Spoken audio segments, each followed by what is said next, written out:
Hello everybody, I'm DerTebbers. This is your Flight Simulator X Plane Spotlight. Welcome to Whitman Field in LA and our Hughes H-1 racer. Is that not a crazy looking aircraft? Look, it doesn't even have a tail wheel. It has a tail skid. The aircraft is hovering, which is one problem. Problem number two, I noticed right when I logged into the plane. Yeah, that's our virtual cockpit. The cockpit's back there. Put me in the cockpit. Oh my gosh. Problems. Okay, let's try to take off anyway. Do we have any flap? I wouldn't expect to have any flap in this aircraft, and I do not. That is good. Oh wait, I do. It's just pure silence. That's nice. Alright, let's, yeah, just a notch will do. A notch will do us. Are we ready? We're gonna fire up this Pratt & Whitney R1535 twin row 14-cylinder radial engine. Original rating from the factory is 700 horsepower, tuned to 1,000 for this aircraft. Wow, look at that takeoff. All right, we're gonna throttle her back and pull those wheels in. Yeah, here we go. Is that not a absolutely gorgeous looking airframe? I have no idea how fast we're going, so we're going to kind of slow her down a little bit. But that's a gorgeous airframe right there. All right, let's talk about this thing. This is a racing plane designed and built by Hughes Aircraft Corporation in 1935.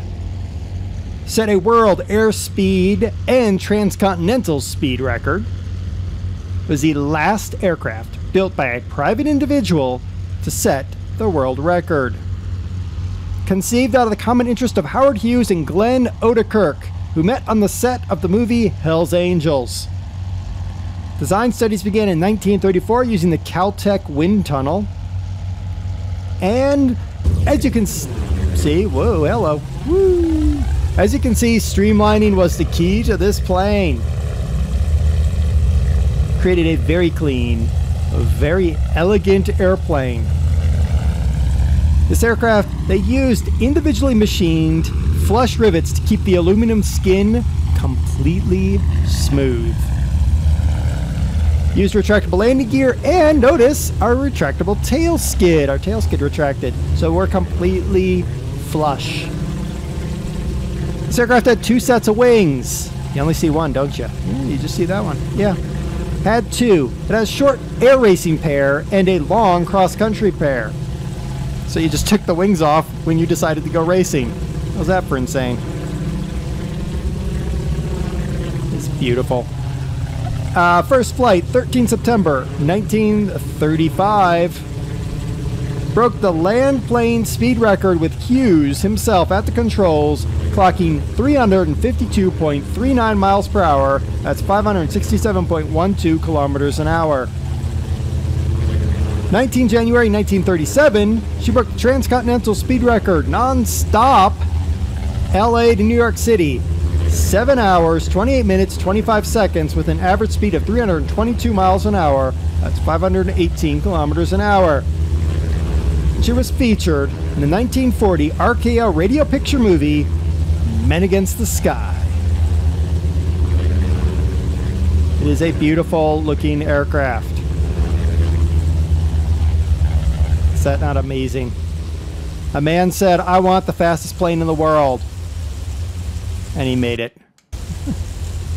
Alright, let's see if we have any, like, cockpit at all. Oh, here's a cockpit for us. That is the cockpit out of...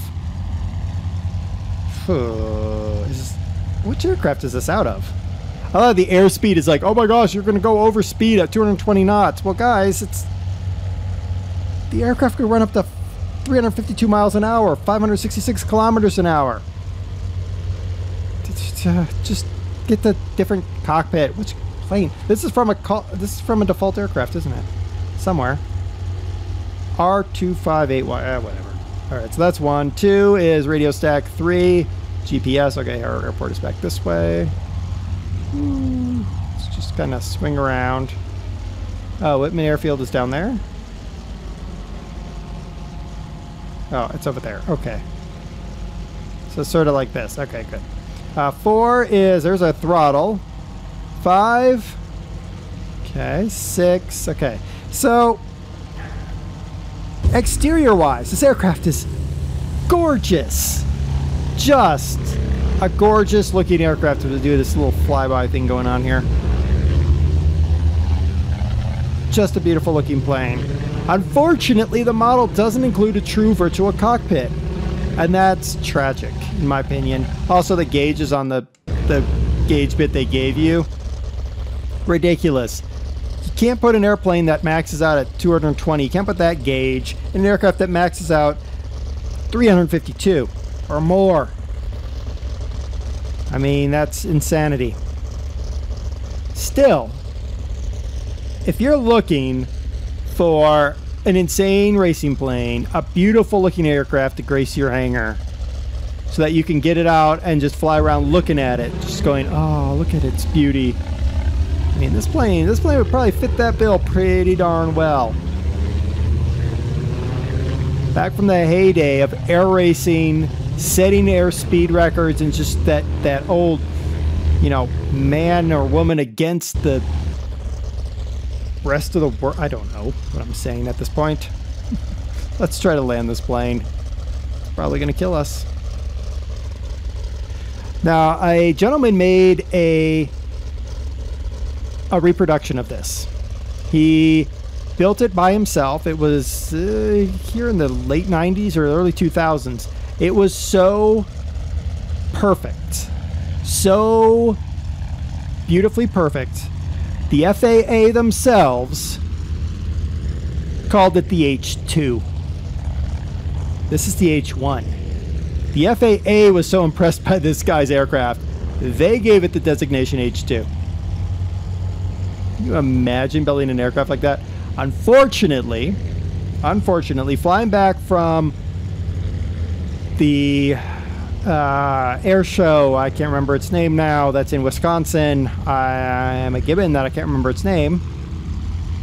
But he was flying back to his home in Oregon, and he took off out of Montana, and shortly after taking off, the aircraft crashed. And what happened was the prop and prop spinner, they decided they didn't like being with the plane anymore. And it killed the guy and destroyed the airplane. And that plane was actually supposed to figure in a movie that they were making, but obviously it couldn't after that. Alright, let's see if we can make this landing. This plane is twitchy. I will tell you that right now. This plane is ridiculously twitchy. Can you imagine, though, getting into these planes back then? I mean, you're getting into... I mean, Howard Hughes stepped into... Billionaire guy steps into a brand new plane and is like, I'll take it.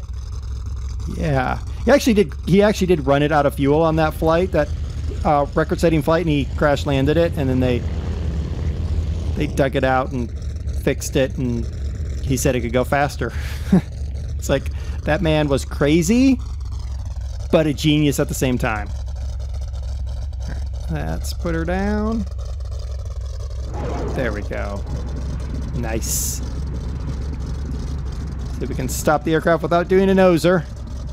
That would really be a bad ending to this aircraft. I don't think it actually can, based on the way that the aircraft is laid out. There we go. Shut down that big Pratt & Whitney. There we go. Twin blade. Yeah, that's true. It was just a twin blade on that thing. The Hughes H-1 Racer. Sadly, the virtual cockpit is crap. With a real virtual cockpit, this aircraft would be amazing. As it stands, it's still a neat aircraft to have. It is a beautiful and gorgeous aircraft to look at. So there you go. The link is in the description as always. I've been DerTebbers. This has been your Flight Simulator X plane spotlight of the Hughes H-1 Racer. Until next time, well, I'm going to take my beautiful plane and I'm going to buzz some big cities or something.